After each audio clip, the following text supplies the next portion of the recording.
And okay, start again, Guy. Okay. Yeah, so as I said, it's fundamentally a relapse prevention program. So we slotted it in with that framework just to make it clear to people that's not familiar with this. Um, but that's not its only function. The main function is to sort of enhance what we call recovery resilience and flourishing. And in the sense, what we call recovery resilience is sort of our own term we've come up with to explain, to define something. And we define recovery resilience as the capacity somebody has to apply and use recovery capital in the fullest sense of the word, individual, social, 12-step stuff, finances, etc. So it's a sort of link between the skills, like relapse prevention skills, which we don't focus on typical relapse prevention skills because we assume somebody's in treatment and they've already been exposed to that. So we're not going to add a whole relapse prevention manual in the whole thing as well, because that has been done good enough. And provide all the recovery tools. We assume people have that. So this focuses on a little like a space in between that. Somebody's basically their resilience to apply all these skills and tools successfully. And the entire program focuses on enhancing that capacity. So the workbook and the exercises is not a long list of new skills and new tools for recovery that we assume has already been part of the treatment process that somebody's been in or doing within a recovery treatment program. So if one sort of uses the metaphor of what, how, and who, we sort of say that most recovery programs is focused on the what and the how, what you must do, go to meetings, do this, that, and how to do it, but sort of what and how is, sort of interlinked. This is how you do it. That's what you do.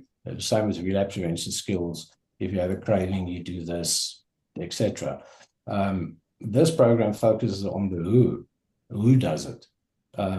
So that might sound quite odd, but the sort of central premise of the entire book and program, which is derived from the mind-body bridging method and I-system model stuff that we work with at the Institute, which is sort of a central premise of the whole approach, is that there's two sort of fundamental states that somebody can be in, what we call natural functioning, and I-system functioning. And in the context of addiction, we refer to that I-system functioning as addictive mode. So it's a type of mode that somebody goes into, and we see that as a state, sort of like a self state or psychological state. You're either in that addicted mode or you're in what we call a natural functioning mode. We're not in that addicted mode. And the premise of the book is that all relapse and sort of using and stuff will be preceded by an addictive mode. And I think most people in recovery would agree with that, is that using is the sort of end stage of a process. There's the whole thing that goes with it, and that includes memories of past using, cravings, rationalizations. It's addictive mode refers to sort of all the processes that happens when somebody's focused on using or thinking of that or sort of entertaining that pathway. And fundamentally, the exercises is to teach people how to recognize that addictive mode when it's active. It's basically the warning signs of it, and then use the practices that we present in the program to get themselves out of that addictive mode into what we call a natural functioning mode, which we see as more conducive to recovery. So the one is sort of a more contracted state. And that sort of mode's not unique to addicts. It can be for, like, let's say for somebody that suffers from depression, they might have a specific depressive mode that they can go into that's very difficult to get out of. Or somebody that is prone to anger outbursts, that there's a sort of mode that accompanies that. So addiction has got its own special sort of mindset, psychological states that is associated with it. And the theory is that the more you practice the practices in the book, the more capable you are of getting yourself out of that addicted mode into natural functioning mode. And in that natural functioning mode, your capacity to apply your recovery toolbox that you've filled up along the process, you more effectively apply that. So, you can have a better relationship with your sponsor. You can get more meetings. You can do the written work better. You can interact a bit better. So it sort of addresses all those things that you have to do. And the aim is that, or the belief is, or certainly our experience has been, is that these practices enhances that capacity. So like I said, it's sort of a capacity to apply recovery capital. So it enhances your capacity to apply recovery capital. And that's sort of in the context of sort of relapse and using, but it also enhances other areas of your life. So that's why we also incorporate the notion of flourishing. So resilience is the one component, and then flourishing is the other component. So it enhances your capacity to flourish more in the areas that is significant for you, and that matters, and that has got meaning. So the program comprises sort of six segments or sessions. If it's presented to be in sessions, or like 6 modules if you just read the book or something. And then each session sort of follows on the rest. I'll just go through the chapters. First one is dealing effectively with high-risk situations, then coping with cravings and triggers. Then you can't fix what's not broken, break the addiction cycle, the requirements that bind us, in your recovery resilience practice. So maybe to say something about the sort of model, like I think which is very applicable in the context of addiction. One of the 2 constructs in the model is the notion of a depressor and a fixer. So the approach highlights that there's two, let's call it psychological processes that can kick off when the I system is active. And the theory is the reason the I system can become active, or the addicted mode can be activated, is when certain requirements one has about yourself, others, or the world is not fulfilled. And that's sort of a threat to one's identity and sense of self. And when that happens, there's this depressor sort of voice that kicks in, which is filled with negativity. And then to counteract this negative state, this fixer kicks in to make it basically medicate to a large extent that negativity. So in the context of addiction, when those 2 processes are active, then very often for addicts, their fixer, the way they operate to fix negativity and painful feelings, etc., is to use substances, which is obviously the final stage. But before you get to substances, there's all sorts of other dysfunctional behavior. Like Patrick Carnes, when he speaks about the 2 circles, this is sort of like the middle circle stuff as well. And those middle circle behaviors, that can eventually lead to relapse. So the sort of midway through the book, people are introduced to that, and they can see how these 2 psychological processes have contributed to their sort of addiction dynamics. How this depressor kicks in, and then how this fixer kicks in to try and fix it. That's what's called the fixer. And this leads to sort of this addiction, a type of addiction cycle. And part of that addiction cycle is this addicted mode. So the whole process is making people more familiar with this mind state that we call, and it's not just the mind state, it's a sort of body state as well, that we call the addicted mode, and the dynamics of this addicted mode, depressor, fixer dynamics in the cycle. And as people go through the book, they sort of understand this mode better and develop more practices to identify this mode. The 3 main things we focus on is requirements, the depress activity, and fix activity. And once they become familiar activities, then they're more capable of identifying it and sort of interrupting that cycle and get into what we call a natural functioning mode, and then they're in a better state to actually work with the recovery program that they've been taught all along. So throughout the process, we sort of put a lot of it in the context of the 12 steps as well, because most people will be working within a 12-step context and certainly within a recovery capital context. And then towards the end, they sort of develop what we call a recovery resilience practice, which is these 7 practices that they've learned through each of the 6 sessions. And then we guide them how to incorporate that as part of their sort of overall recovery program.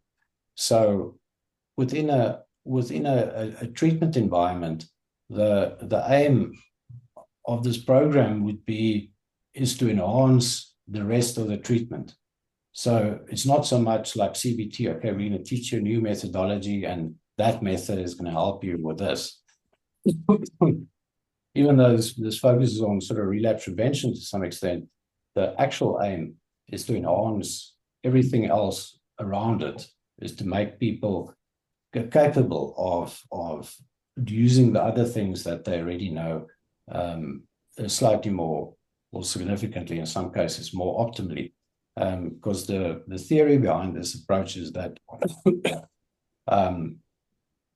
what we've sort of identified is maybe could be said to some extent to sort of unarticulated hindrance within a lot of people's recovery, what we call this sort of I system activity or this addictive mode.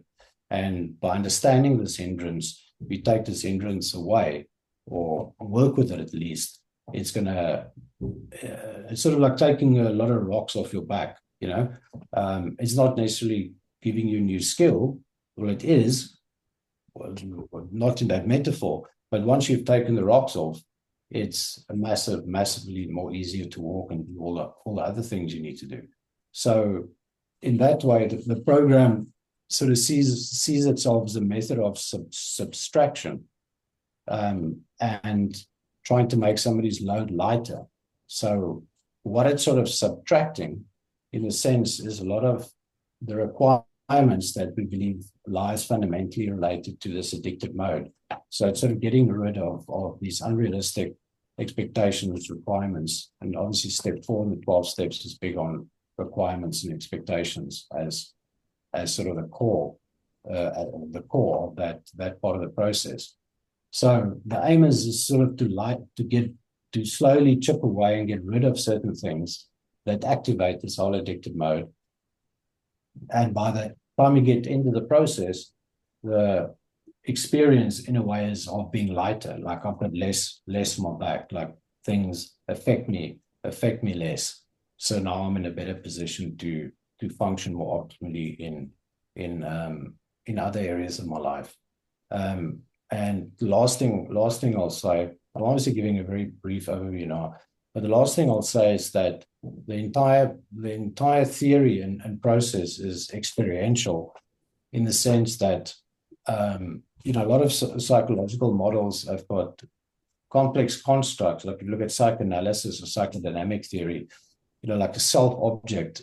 It's difficult to experience a self-object, or even your ego, your id, or this or that. You don't experience it. You just think about it and you think, okay, that's what it means. But in this process, every sort of construct that you identify can be experienced firsthand by doing the exercise. So if you do the exercise and you go through that, you'll go, oh, I see, that's what I experienced. So this depressor concept, the fixer concept, requirements, the addictive mode, all of that is fully accessible to experience. And then also the natural functioning mode in the different type of, we call it sort of doing these maps, which is sort of free association process where you just write stuff down, and then after you've written down, you can identify these processes. So in that way, the way that it's delivered and the way that it's learned is entirely experiential. So I just said to David as well, from a facilitator point of view, very little preparation is needed to sort of fully grasp it. If you just done it yourself, or if you do it with the clients in real time, you sort of get it as you go along. So the aim there is sort of simplicity, ease of presentation, and experiential, in the sense, once you've experienced something, you don't need to learn about it. You've just experienced it. If you taste the apple, you're going to know how an apple tastes, and that's that. You need to say much more about it. Yeah, so in the context of a treatment process, this will be something that would fit in sort of past, let's say, the sort of even though it will actually help with some resistance as well, but it's more suitable sort of that post step one, post somebody's in denial, let's work through all the denial stuff, where somebody is more accepting, like, okay, I need to work a program now, what do I do? So it's more adaptable for sort of that phase of it. Certainly the way the book is presented, but even though some of the practices like the mapping and stuff can be quite helpful for somebody that's in denial, where they can do a map, what we call a map in a sort of addicted mode, and then a map in a sort of natural functioning mode. The last thing I'll add, there's sort of certain practices that sort of look quite similar to mindfulness, what we call awareness sort of training exercises of enhancing your capacity for awareness. But it's got a different focus to mindfulness, where mindfulness is about getting sort of detached awareness of your thoughts, urge surfing and let the thoughts go.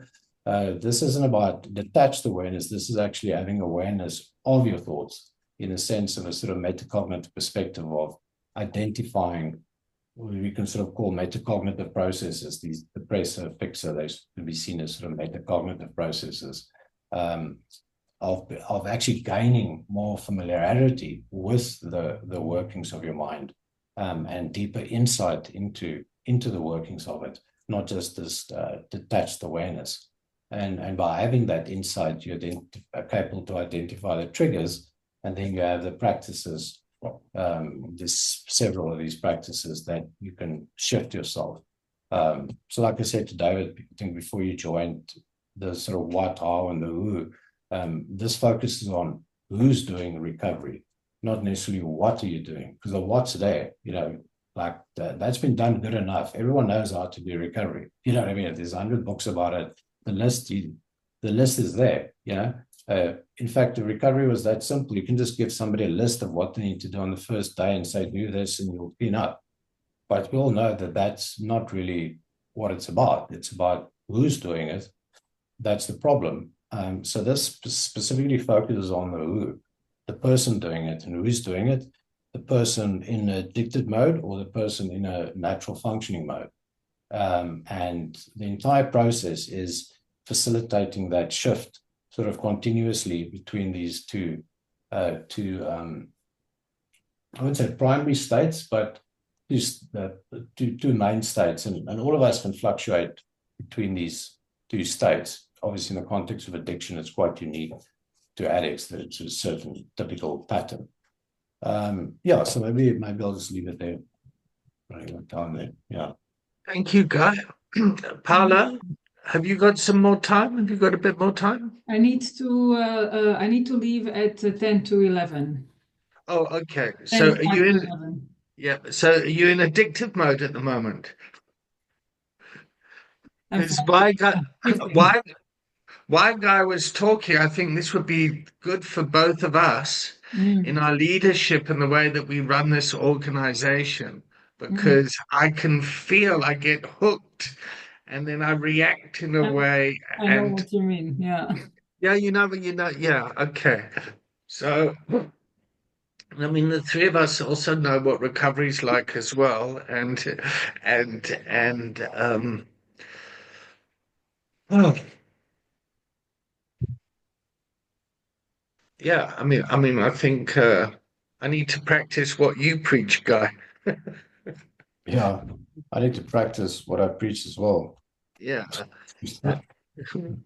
So, but what could be useful for you guys is we don't really have time to do some of the exercises now, but yeah, just to sort of scan through the book and do a couple of the maps, because like I say, it's very experiential, and like right from I think what's been very helpful for people, or made it quite successful in some ways, is that the people have sort of aha moments, for lack of a better word, quite rapidly, in this process. Like in the first session, the first lecture, they'll have like, oh, okay, like and then every session is sort of designed to have a couple of aha moments, and yeah, some of those concepts, particularly around the press and fixer, can be quite life changing. I remember the first time I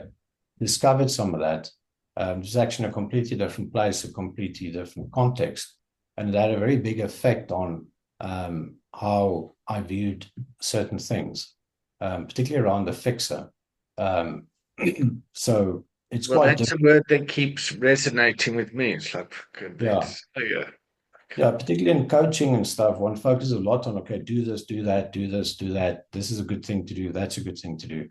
In this context, there's no necessarily a good thing to do or bad thing. Although obviously there's always bad things in general, but the good thing in and of itself in this context isn't necessarily a good thing.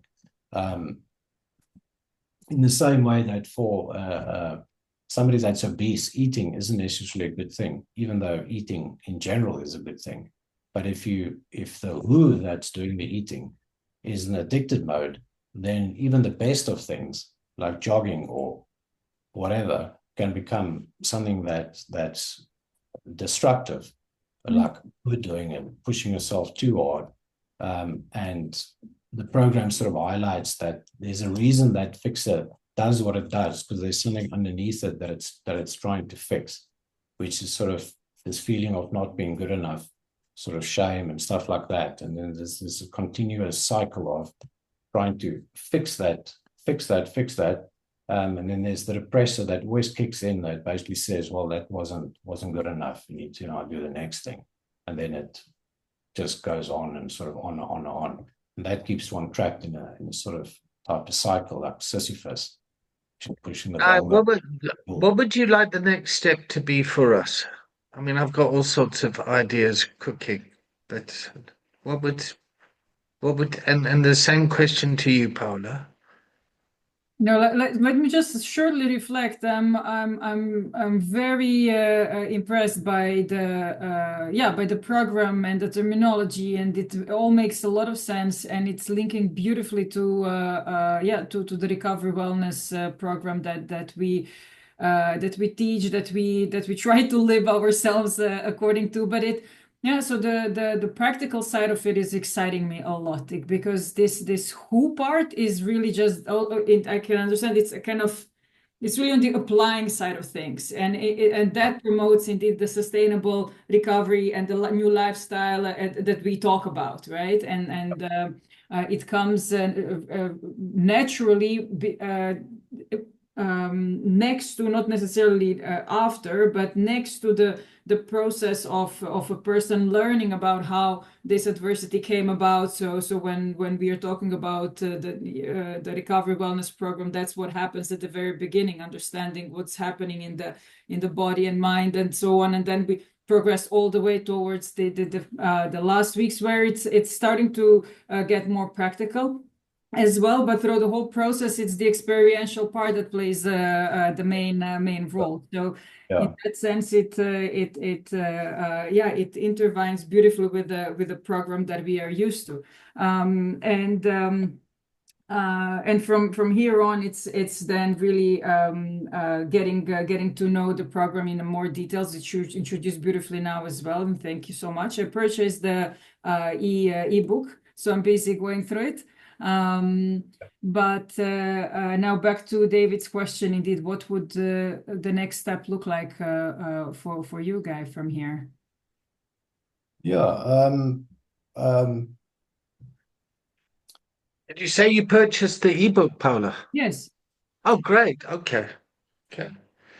yeah, as you sort of read through it, things will become more clearer. So if I sort of go to the next step, and what as you're saying about the fit in is what we tried to not do was rehash all the old stuff that is already there or reinvent the wheel. So this entire process is focused on the novelty of this program. It's not about, okay, here's the whole relapse prevention program and here's a little new thing. So it presents a entirely new and unique perspectives. We're not saying that this is a better perspective than anything else. It's not a competing perspective. It's not, that's what I say, it's not like CBT where, okay, well, we think psychological problems is due to irrational thoughts, and psychodynamic theory thinks it's due to repressed unconscious material. ICT thinks so. It doesn't present itself as that. It's not a competing theory that just brings a novel perspective, if you will, and then one can see, well, see, that's how it ties in with psychodynamic theory. That's how it ties in with CBT. That's how it ties in with ICT or whatever. Or that's how it ties in with the 12 steps. So yeah, we've stuck to the novelty of it, not to make it comprehensive, because otherwise the book would be that thick. Yeah. So it brings a very different insights, not like more of the same. Yeah. And I think that's why people quite enjoy it as well. The people that have trained in it and the addicts gone through it, it's like, oh, this is like something different. It's sort of exciting in that way, learning something different, Yeah, as far as next step, yeah, I'm not sure. I think it's getting more clarity on how you guys feel about where it could fit into your process and what that would look like practically, in sort of real life terms. Would it how it would be delivered, what that would mean, because that would determine what we can contribute from our side or whatever, and then the chat with Derek about what that would mean from a more a practical agreement point of view. But I think it's for me understanding how you see it fitting in the sense of it being delivered to clients within the process, like what that would look like. I'm not sure are your clients necessarily I've got a suggestion. Yeah. So my suggestion is, like, if we can slot this in somewhere as a fourth module. So we've got three modules. Let's have a fourth module called Recovery Resilience, and me and Paula should go through the content and see how it works for us, and then come up with some training material that bolts into our existing program, and then we take that to market.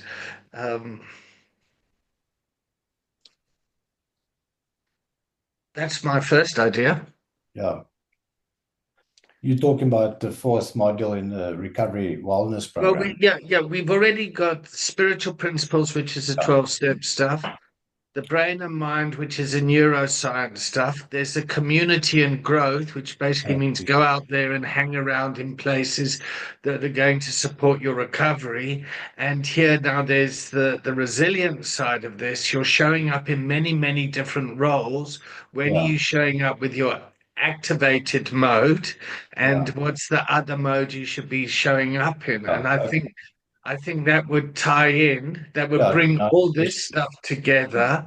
And this is way more than just, okay, well, you know how to fucking stay clean now. All that, like, how can you be a better father? How can you be a better boss? How can you be a better, all that sort of stuff? And here's the program and the academic credibility behind that. And then what that then gives Maoni is an additional selling point to go to the market, particularly in the VR space, Paula, Yeah. and the tech space. So that's kind of where my thinking is, and what it does is it separates us from all the people that are out there already.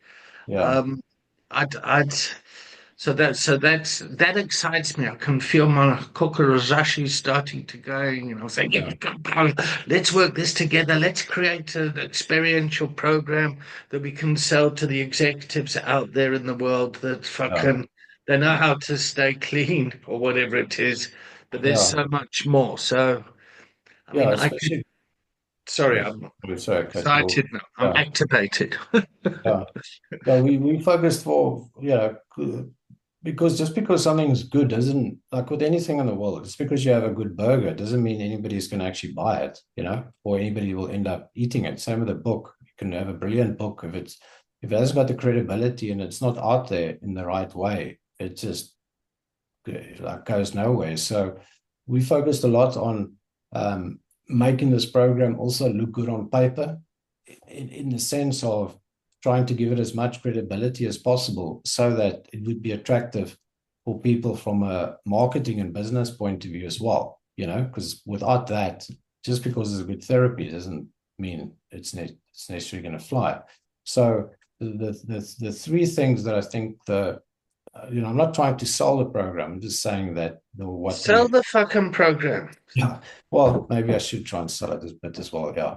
But what I think I can really benefit you guys from a credibility point of view and understand the GGZ qualification, all of that, because I've been involved with that. And all of that is how it looks on paper to somebody that's got absolutely no idea of what recovery programs are, because they're not therapists, they business people, they insurance people. And I think that's a mistake most therapists make that I've worked for all the years in projects is we like, well, let's focus on the unconscious. And people that aren't familiar with this, they have no fucking idea what you're talking about.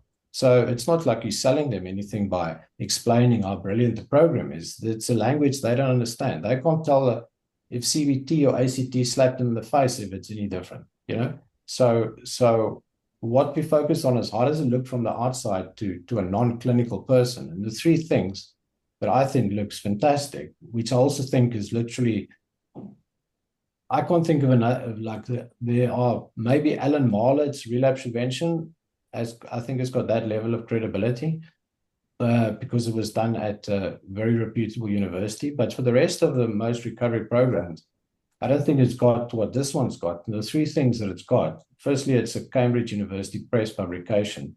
There are very few number one published in the world. There are very few addiction books published by Cambridge in general, so that's unique.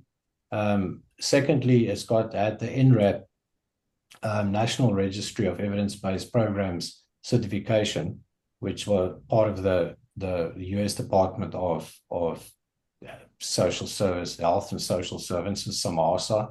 And I did that process. It was a massive thing to get it evidence-based. So it's evidence-based. And then thirdly, it was developed over years, going back to when we had it evidence-based in like 2017. And there was the first... I know you've got a minute left, Paula. I'm watching the clock for you.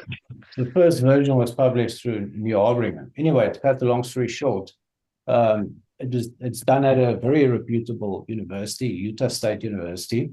It's evidence-based by the American government, and it's published through a Cambridge University Press book. Now, put those three things together, I think those are the type of stuff that perks a non-clinician's ear as to, is this thing credible or not, or is it just something some therapist sucked out of his thumb? Yeah. Some in the world, which most therapies are to a large extent. So institutions that are holding the budgets for the care of the individuals is unfortunately exactly what they're looking at. It's that box structure that you need to fit in, and one of the ways to fit in is if you have a stamp of being evidence-based, right? And then indeed what you mentioned as well is where well, where is the academic credibility behind it? Exactly. And works. that's it. That's Yeah. it. So it is really amazing and excites me a lot that yeah that we fit in the mindset of it and being supported with well with your credibility that you're bringing with this program. So I would absolutely 1,000% stand behind David's suggestion on putting like in a construct. This is just still brainstorming, but we'll put some draft work in place to see how that could really look like. But having that fourth module attached to the program is a way to go, and we can be loud about it and No, one has go to. to the venues. And Guy, I'll just add this. I love the way you said it with explained with an apple, right? So you don't want to go and just sell it for the sake of word on black and white, but it's really giving the taste of it to the individuals is what is going to really be selling the product, but also therefore serving its purpose, making the impact and improving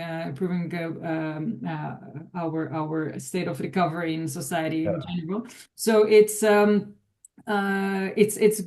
would be, I think, the most effective way is to apply it, attach it to the already existing treatment program, where people are already in that wheel of working on themselves, and then this is given to them as a next step in their growth, and they will stick to it once they have a taste of it.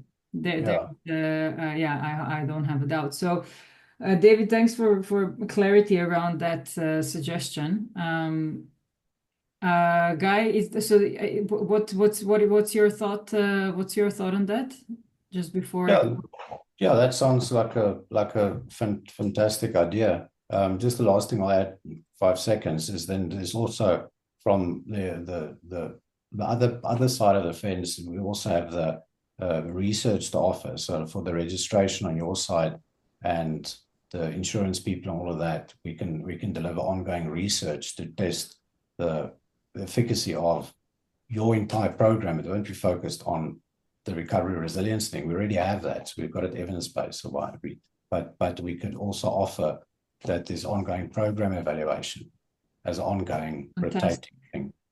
Fantastic. Purely from a sales perspective, Great stuff. Continuous learning and perfect. I love it. I'll jump off. I know you've got to rush, and I'll Guy, I'll WhatsApp you quickly. Yeah, I can call you on WhatsApp. I'm going on my way to the next appointment. I'll just jump in the shower quickly. No problem. Can we do next Monday? Paula, are you available next Monday? It's good. Easter weekend. So you can't do that. Won't be available much. 2 weeks time? 2 weeks, it's so good. Or Tuesday next week also. Yeah. Oh no. Also the week after, I'm traveling. But next week, later during the week, I'm available. So just Monday is tricky, but the rest of the days I'm all right. Okay, so let me and Gal work in the background or something and play with it. And I'd like to go through the content with you. Super. Two of us in our own kind of therapeutic way. All right, Paula, I'll talk to you later. As well. Yeah. Huh? It's quite a fun process. It's not a painful. Yeah. I think it'll be good for both of us. Yeah. Lovely.